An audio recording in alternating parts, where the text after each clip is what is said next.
सुना है कि महाकुंभ में सभी देवता पधारते हैं, सभी संत महापुरुष जो स्थूल शरीर से नहीं जा सकते वे भी सूक्ष्म शरीर से अवश्य पधारते होंगे।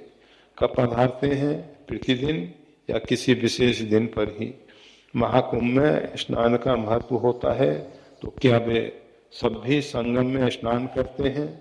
जो सूक्ष्म शरीर से यात्रा करते हैं वे कहाँ कैसे स्नान करते होंगे?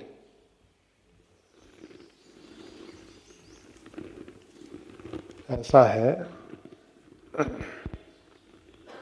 हमारे लिए शास्त्र ही प्रमाण है। शास्त्र में, रामायण में भी माघ मकर गति रब जब होई, तीर्थपति आव सब कोई, देव धनुज किन्नर नर श्रेणी, ये सब आते हैं। ये सब स्थूल शरीर वाले नहीं हैं, फिर भी काम रूप हैं, मतलब कामना के अनुरूप शरीर धारण कर लेते हैं। और जैसी एक व्यवस्था है, उस व्यवस्था के अनुरूप कुंभ स्नान हो या अन्य पर्व हो, श्री रामनवमी के अवसर पर श्री अवध में सब तीर्थ पहुंचते हैं। तो ये एक व्यवस्था है। और स्थूल शरीर और सूक्ष्म शरीर, जो जो कार्य सूक्ष्म शरीर से होते हैं वही स्थूल से भी होते हैं। हम सोचते हैं अगर हम सूक्ष्म शरीर में होते और सूक्ष्म शरीर में स्थित होने पे कैसे स्नान कर सकते थे। ये प्रश्न अपने आप में, स्थूल शरीर के अभाव में कैसे स्नान करेंगे? नहीं, उसमें सब प्रतीति वैसी होती है जैसे आप स्वप्न में स्नान भी करते हो, स्वप्न में आप चलते फिरते उठते बैठते भोजन करते सब नजर आते हो। तो इसी प्रकार से ये सब होता है। इसमें जो बेचारे जाग रहे हैं वो सोचते हैं कि स्वप्न में कैसे भोजन हो सकता है। जो जागे नहीं है, जो सो रहे हैं, वो तो मान रहे हैं कि सब सही हो रहा है, हम भोजन कर रहे हैं, स्नान कर रहे हैं आदि आदि। और ये सब संसार में जो भी हो रहा है, उमा कहूँ मैं अनुभव अपना, सत हरि भजन जगत सब सपना, सब स्वप्नवत संसार है। इसमें चाहे कुंभ मेला हो या अन्य अन्य पर्व हो, जो भी वहां पहुंच रहे हैं प्रतीति ऐसी होती है। और स्थूल शरीर वाले को जैसी प्रतीति होती है कि ये स्थूल शरीर है, इसी प्रकार से सूक्ष्म शरीर वाले को भी वैसी ही प्रतीति होती है। क्योंकि सूक्ष्म शरीर में भी मन बुद्धि जो है वो अपना कार्य करते रहते हैं। केवल एकमात्र परमात्मा ही है जो इस मतलब एक रस ज्ञान है उनके पास, इसलिए उनको ये सब भ्रांतियां नहीं हैं। परंतु अगर वो भी पृथ्वी पे आते हैं तो सब वैसा ही खेल खेलते हैं जैसा हम हो रहा। ऐसा नहीं है कि परमात्मा पृथ्वी पे आते हैं और सब चमत्कार करके ही जीवन, ये ऐसा कुछ नहीं। भगवान ने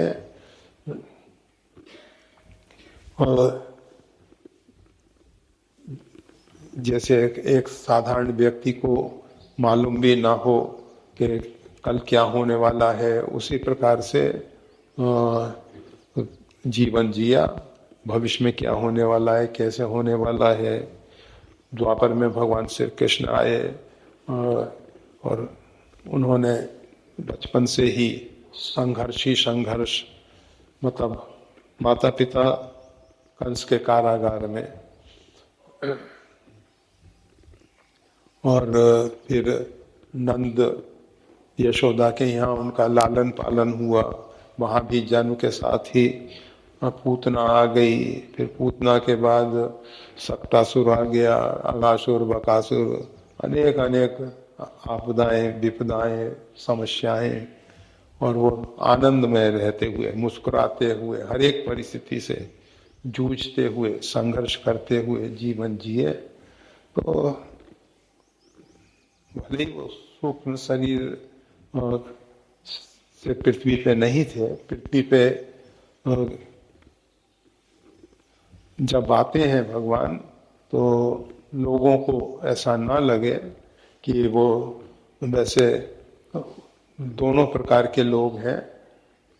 वाल्मीकि जी जैसे देख लेते हैं, चिदानंदमय देह तुम्हारी, उनकी देह भगवान की चिद और आनंद से निर्मित है। और साधारण जीव देखते हैं कि हम और आप जैसे पंच महाभूत, और इसीलिए लक्ष्मण जी को शक्ति लगती है, भगवान प्रलाप करते हैं, रुदन करते हैं, सब करते हैं। तो ये कुंभ मेला हो, शरीर से जाने वाले जाते हैं, और वो भी जैसे स्वप्न के जगत में सब होता है वैसा करते हैं, और वैसे वो काम रूप भी हैं, कामना के अनुरूप शरीर धारण करके, वैसा जैसे भगवान शंकर राम जी के विवाह में पहुंचे और अपना रूप बदल के सब कार्यों में भाग लिया। ब्रह्मा जी, अन्य देवता भी पहुंचे। इसी प्रकार से जब भगवान की पर्णकुटी का निर्माण हो रहा था तो कोल की रात के वेश में भगवान आ गए और खेल खेल के चले गए। तो इस प्रकार से कुंभ मेले में भी किस किस रूप में बहुत से साधुओं के रूप में आ जाते होंगे, सदग्रस्तों के रूप में आ जाते होंगे, अनेक अनेक रूप में आते होंगे। जय श्री राम।